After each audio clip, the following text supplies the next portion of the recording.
will log in with my account as KenjiJW, and there is the order summary that we have already purchased these product in our past, and in the same manner we also add this cart into my I'll just add these products into my cart. Then if I again check out, then I just refresh this and go back to my catalog pro page. Then all the recent items that we have purchased will be shown here. Okay, and if you go back to our dashboard page and log out, then it won't allow you to go to that page because your token has been deleted from their session storage. So that's why it is not going to hit that URL again. So this was all about this project. And okay, without wasting any time, let's deep dive into our main code.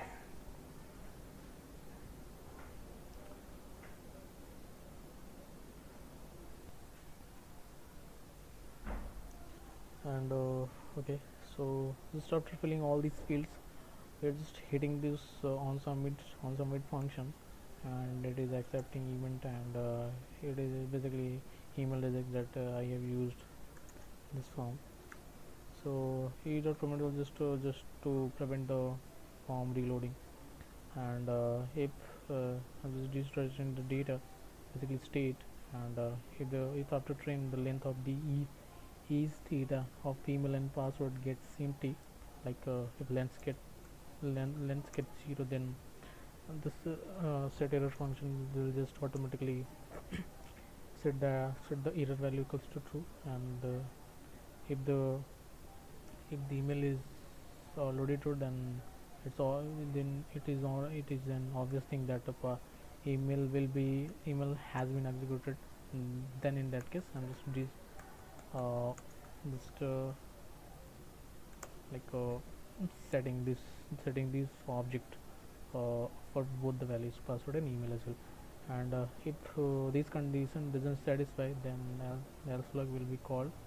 And after that, just basically, for the security purpose, I use .env file basically, and here is my backend route location, and I'm just directly hitting that URL, and giving the data to this URL post. And if you just go into this URL, basically here is my backend.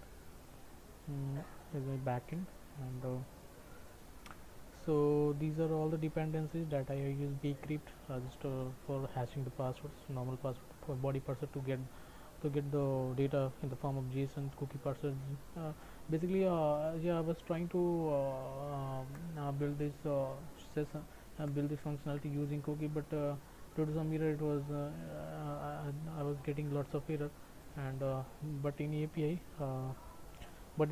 Like cookies for cookie was I was getting the cookie, but in actual browser it was not working. So that's why I just ignored that approach, and stored that token in my session storage, uh, local storage. And here's the course, just to meet the requirement for the data type from the front end to back end. .nb just for like,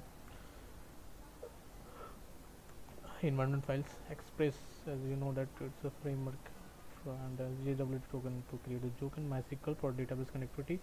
Not want to asynchronously load the files. SQL is basically used for SQL is the query of the MySQL. So these are all the dependencies that I have used in this project. And let me introduce with my router. So here's my auth router basically. So auth router have the initiated access and access router, and in the last have support this auth router. And okay, so here's my login route, and it's basically controller. So we will enter this into this controller. I'm destructuring these all the values which are coming from the front end part, and I'm just checking like if there is a email is present regarding this email which I'm getting from the front end. Okay, so yeah, if the length gets 0, then yeah, it simply indicates that yeah, the user is not registered, please just sign up first. But if it doesn't like, then we're just comparing the password that we are getting after fetching this data. And if the status gets true, then I'm just signing basically it's a payload ID, and I'm just storing this ID. And here's a forever secret key that I used, env here, secret key. So after just creating a token, I'm just overriding adding a new key with the in the user detail object. User detail basically user detail, it's an array, but of single length, like one length. So on the 0th index, I'm just adding a new key with the with the with the name token, and storing that token in that key. Okay, and just for security purposes, just deleting this password field.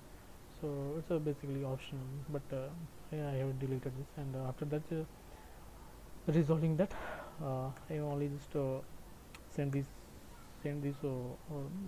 details to my route, and in the result object. Okay. So as you can see here, here success response. So these data will be sent to the front end part.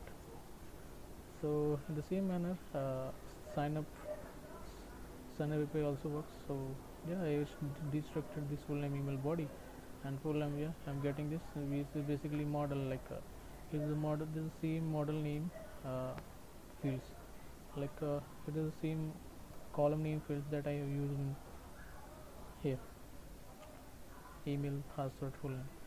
So that's why I have created this kind of models. And yeah, if again just checking the same basically email, if the if the length of this existing user greater than 0, here that it simply means that user is already registered. But then but if it doesn't like that, then we have to just create a new user in that case. So we're just creating a new hash password, and if hash password gets true, then we are just assigning that hash password into model.password. And in that manner, just inserting this whole model into my this table, user details, which is again here it is. And yeah, in the same way, so here's a function that I have created basically to store the data, to perform several operations with the databases. And to connect for connectivity, basically I've used a SQLize, from SQLize package. So it accepts these arguments, basically db name, user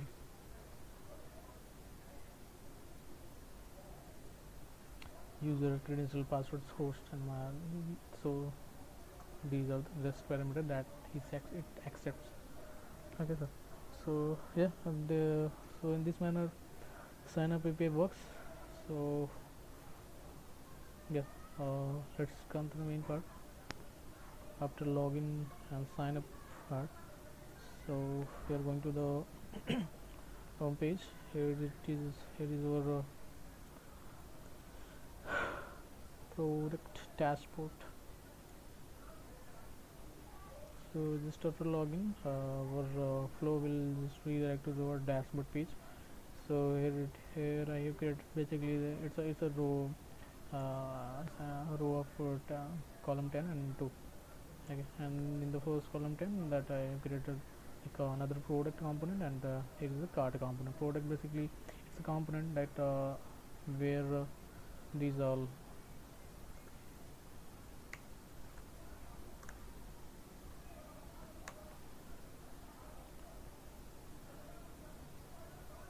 these